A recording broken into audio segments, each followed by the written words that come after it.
The call came late in the afternoon, just as I pulled into the driveway of the house we had just moved into.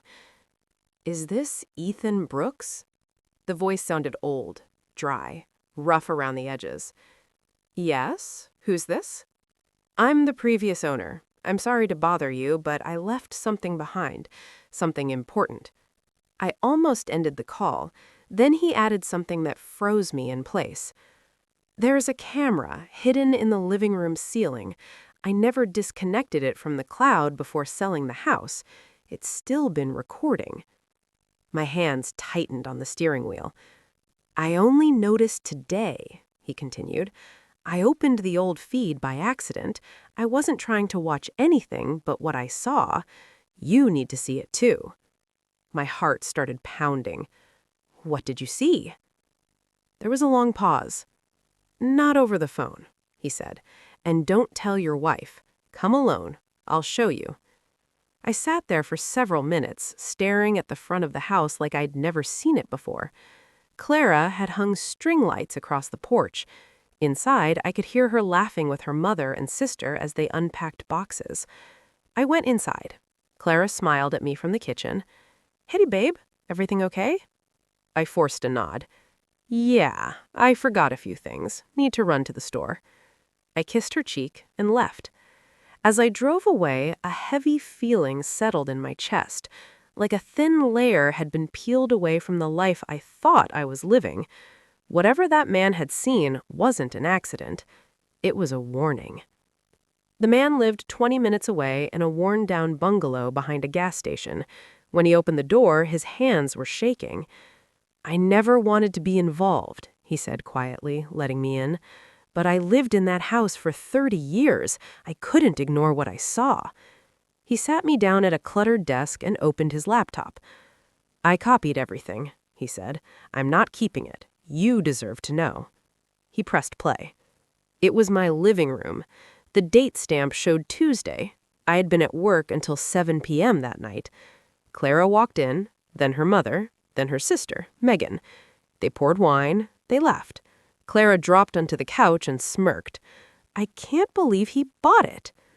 "All that talk about starting fresh? Like it's his house?" her mother said. "You did great," her mom added. "Now we just keep him busy at work while we finish the switch." My stomach turned. "The switch?" I whispered. The video kept going. Clara pulled out a folder and waved it toward the camera. "Power of attorney," she said proudly. "You said he'd never notice." Her mother smiled. "And he didn't." The man beside me lowered the volume. "There's more," he said gently, "but that's enough to understand what's happening." I couldn't move, couldn't breathe. This wasn't just betrayal. This was theft, planned and rehearsed. "Send me everything," I said quietly. "Every second." Because in that moment, I stopped being the fool. That night, I went home and everything looked normal. Clara kissed my cheek and asked if I bought milk. Megan organized the garage. Her mother baked something for the neighbors. It all felt fake. I smiled. I nodded. I played along. Because now I had proof. And I wasn't confronting anyone. Not yet. I needed more. Over the next few days, I acted distracted, tired, focused on work. Behind the scenes, I installed microphones in the kitchen, hallway, and under the dining table. I routed a private backup feed through the internet connection and upgraded the original cloud storage. They were too confident to notice. That's when they stopped being careful. "He won't fight it," Megan said one night. "He's useless once the money moves," Clara replied. "Then we cut him off clean," her mother added. I sat in the garage that night staring at my laptop, hands clenched. They had a schedule, and I was paying for it. So I opened a spreadsheet. Step 1, hire a lawyer. Step 2, quietly reclaim every asset. Step 3, give them a performance they'd never forget. The lawyer's name was Harold Maddox, an experienced estate attorney in a quiet building outside town. No jokes, no ego, just sharp focus. "I want to revoke a power of attorney I signed 3 months ago," I told him. He raised an eyebrow. "Without notice?" That's the point. We filed the paperwork the same day. By Friday, my bank accounts, investments, and property ownership were secured again. The house deed was back under my name. I left behind only what I wanted them to see. That weekend, I smiled and announced, I got a raise. Their reactions were instant. Clara's eyes lit up. Megan clapped. Her mother said, I knew it. I leaned into the act. New clothes, fancy dinners, a bracelet for Clara. They thought they were winning. They didn't realize the stage already belonged to me. 2 days before their planned move, I overheard Clara whispering on the phone in the backyard. It's happening next week, she said. He won't even see it coming. I've got the forged signature ready. I watched her through the window, calm and proud. That night, I emailed Harold everything. Recordings, videos, documents. Prepare an emergency motion, I wrote. Tuesday. He replied with one line. It'll be ready. I invited them to dinner the next night. A celebration. They believed it.